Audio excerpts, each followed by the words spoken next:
Hello and welcome back to another episode of Quick Spin, the Autoweek podcast that brings you into the automobile. Today, we're joined by an extremely special guest, Tommy Kessler, the guitarist of Blondie. We flipped him the keys to a Lamborghini Huracán to, check it out and chat with us, and he did just that. You can check out the car on our Instagram page. It's at Autoweek USA. And don't forget to head over to Facebook. And don't forget to head over to Facebook and drop us a follow or a like or comment on this post. Do whatever you can. But before we jump to the Lambo talk, we have to pay the bills. Our friends at Road & Track have some big news to share. The premium lifestyle magazine for the automotive enthusiast is now fully loaded. Become a member of the Track Club and receive 6 supersized double issues a year, plus access to digital content, dozens of partner privileges, exclusive invites to editorial events, and first dibs on insider automotive events both online and around the world. Hop on in by visiting roadandtrack.com/join. That's roadandtrack.com/join. And without further ado,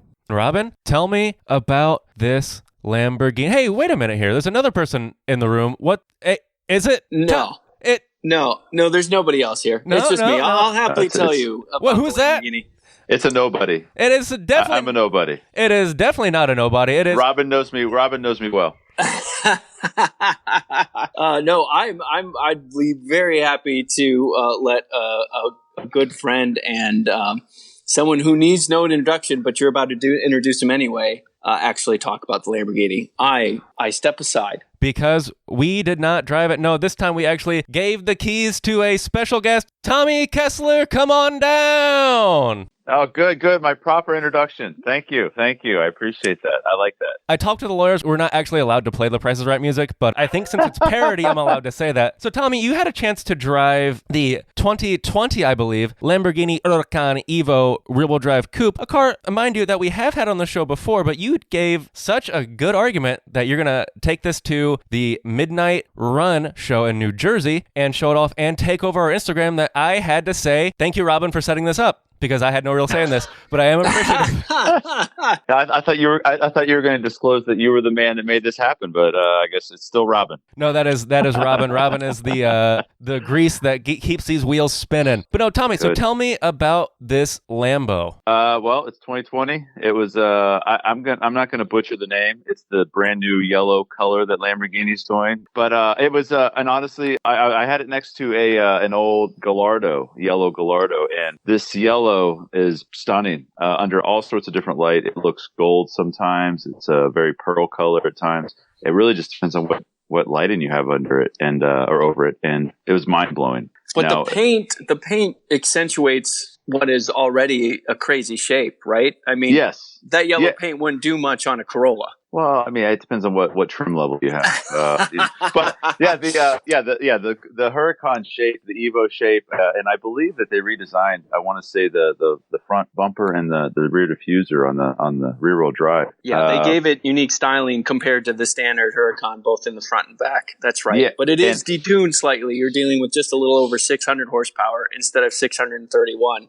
Which right. I don't know how you managed. I mean, if you could get yourself out of the way of traffic, I'm happy to hear that. Yes, it does get out of the way when things come at you if need be. There is a pedal on the right that does that. But yeah, I honestly think the yellow paint was beautiful on the car.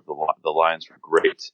It wasn't when I first learned I was going to be doing this, I went and spec'd out my own Lamborghini on the website just for fun, and it wasn't my first color. But now that I've seen it, it would be difficult not to get it. But what you did do, and this is a quick spin, mind you, so everybody knows what's going to happen next. So you actually give a little walk around of this as you flip the keys back, and we're going to jump to that right now. I've always been a big fan of seeing the engine, so I prefer the coupe over the Spider. So I believe the Spider, you lose that. The back visuals with the hexagons, the Lamborghini Y, seeing the exhaust and all the innards is just one of the best things about these Lamborghinis. Even the Gallardo, you could see a lot into the rear and see a lot of what's going on, and it was wonderful. And I just feel like that's a throwback to some of those 90s cars and the 80s cars that I think of when you can see the rear end and see all the engine and the exhaust in the back of the car. The diffuser's great. I like the contrast of the black one. I know some people are questionable on the Huracán rear end. Maybe it's just because I've driven the car now and really enjoy the experience that I'm forgiving on the rear end. But I think it's great. Even if I didn't know how it drove. Just walking around the car and spending some time with it and watching things, watching the lines and following them. And I believe this little wing or lip they put on the back, it's nice because it goes up like a little duck bill. I don't know if that was on the original one or just the regular Huracán. It might have come with the Evo, or it might even come with the rear-wheel drive version. And the wheels they're really glossy, but there's a lot of brake dust on them right now. But they look great, even covered in dust.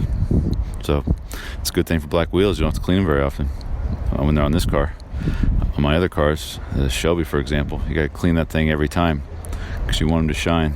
Real fast, a couple of things. One, not only are you the guitar player for this little band, I'm not sure if anyone's ever heard of it, Blondie. No, but you also have a fairly extensive, at least impressive collection of fun-to-drive cars. Now, correct me if I'm wrong, but I jotted down a quick list. We have a Porsche 996 GT2. Yes. Yeah. A Viper ACR. Is that the Extreme Aero ACR? No, it's a 2000. So Okay, it's back when the body lines were right. Yeah, it predates such things. Wren, you're such a young whippersnapper, you wouldn't know. And you also have a Shelby GT350R. So not only are you a proficient guitar player, you're also a proficient car enthusiast. I do my best. Yeah, I like cars. Well, like I say that I enjoy cars that don't have rear seats. Only hold two people, or like what I like to say is they hold me in one guitar case, and that's about it. Yeah, that's my requirements for a car. I wanted to hear your opinion, being the person that likes cars with enough space for him and his guitar. What did you think of the Huracan sound? We've got, a naturally aspirated V10 right behind you. How was the sound of this car?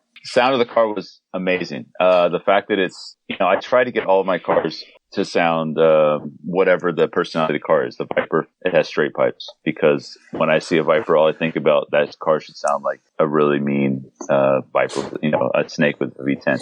So, and I had to, and you have to do something to it post factory to make it sound that way, because it sounds like a baby from the factory. So this was nice. Those darn regulations. Yeah, well, it was nice because the Huracan, it sounds like a proper screaming V10 from the factory, from Lamborghini. And that was nice. When you put it into sport mode, you get the sound that you think it should sound like immediately without any kind of adjustments, aftermarket, etc. I mean, obviously, you can make it even crazier, as we all know. But from the factory, I was so happy with the way it sounded. It was loud and aggressive when it was in sport mode and Corsa. And in Strada, there was a moment in my time with the car where I had to put it in Strada for a minute when I was in traffic. And I was like, you know what? Let me take this opportunity to see how livable this car is day to day when I'm here in New York in 5 p.m. traffic, trying to wait for a toll booth.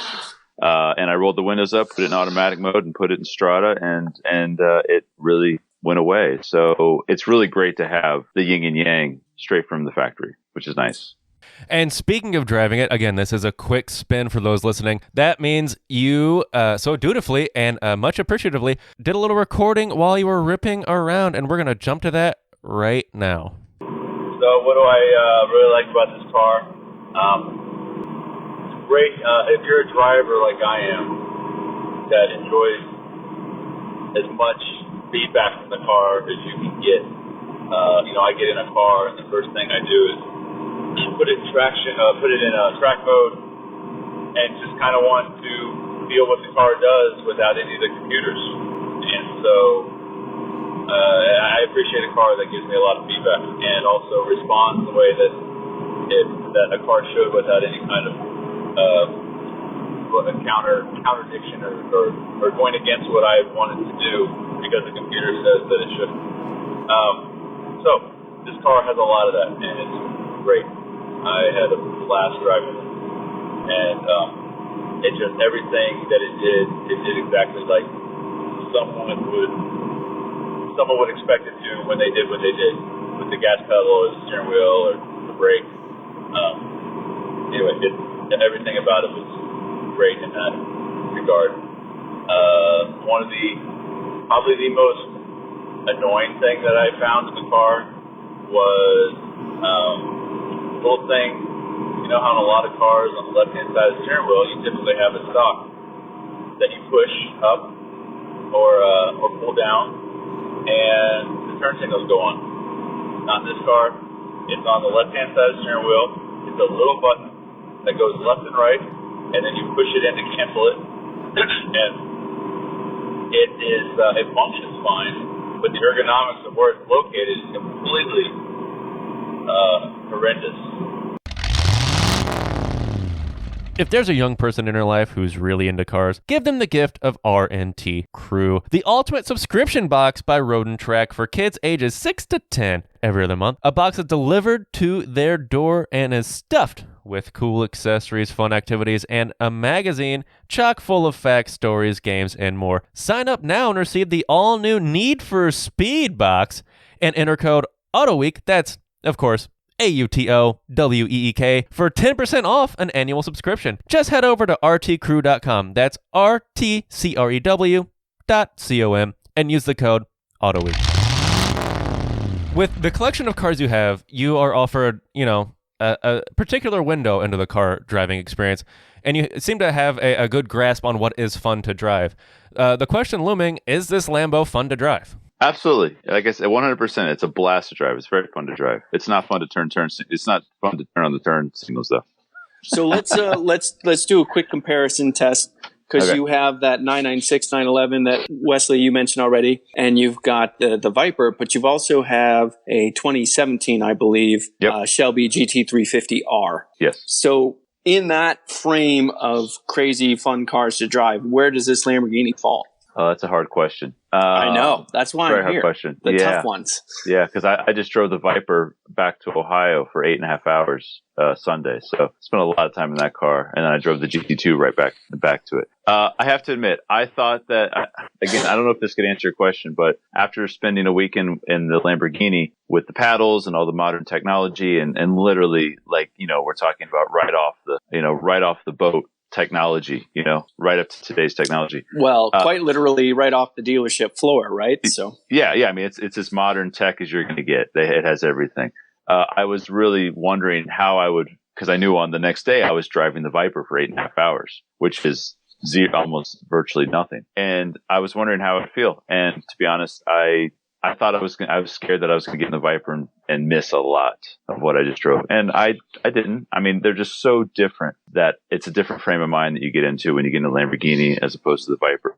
And that would also go for the GT2, because the Viper and GT2 are very similar. If you were to break down what is the essence of the Lamborghini to you, from your point of view, how does this Lamborghini stack up? How do you sum it up? I would say that I've always said that the GT2 out of my three cars is the car you could live in. You could do most of the things aside from getting out of the race seats. But as far as driving it, it's comfortable. It has air. It's the most livable car. I would say the Huracán, what it does is it goes well and beyond the GT2's performance as far as handling and numbers, etc. But you can also live in it even more. Like I said, when I put the car in street mode, I was like, wow, this is truly a car that you could drive every day, and the performance of it is still amazing, and the engagement of it, because that's typically something you lose when you get into a car that you could drive daily comfortably.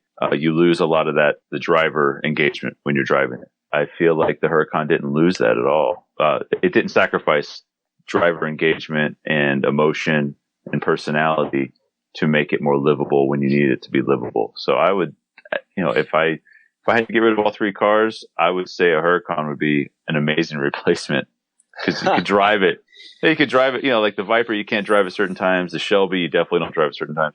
And the GT2 is pretty close to being able to be driven every day, but it's not quite there. And the Huracán can do what all those cars do, and it can be driven every day. I couldn't agree more. And if Lamborghini, if you want to give me a Huracán, I'll even take an all-wheel drive one. I'll drive it all year round. It doesn't matter to me. Yeah, Wren's not convinced yet. We got to convince all of us. Yeah, you have to convince me the hard way, and that's giving me a car. No, Tommy, thank you so much for joining us. I think this is a good place to wrap it up today. And don't forget to head over to the Apple Podcast Store, wherever you get this bad boy, and drop us a 5-star. Give us a little review. Give us a little love. And also, head over to Apple, the place where you get music, or Spotify, or wherever the heck you listen to music, and maybe listen to some Blondie in honor of our friend Tommy today. But most importantly, and I can't stress enough, thank you for listening.